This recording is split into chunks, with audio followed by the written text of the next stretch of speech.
মৃত্যুর ৩ দিন আগে মৃত ব্যক্তির মধ্যে ৩টি আলামত প্রকাশ পায়। মানুষ যখন পৃথিবী ছেড়ে দুনিয়া থেকে চলে যাবে, কবরের যাত্রী হয়ে যাবে, চিরস্থায়ী জায়গাতে চলে যাবে, দুনিয়ার মায়া ত্যাগ করে ওই মুহূর্তে মানুষের ভিতরে ৩টি সিমটম লক্ষ্য করা যায়।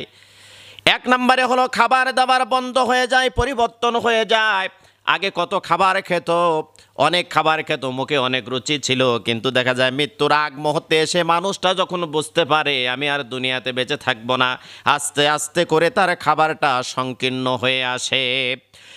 ২ নম্বরে মানুষের কথার ভিতরে ভিন্নতা দেখা যায়। আগে জুড়ে কথা বলতো, দাপট দিয়ে কথা বলতো, অহংকার দিয়ে কথা বলতো, অহংকারের সাথে কথা বলতো, কিন্তু মানুষটা দেখছে দুনিয়ার মায়া ত্যাগ করে চলে যাব, মানুষের কথার ভয়েসটা আস্তে আস্তে নর্মাল হতে শুরু করে। এমনটা বলতে থাকে, যদি মা মারা যায় তাহলে বলে বাবা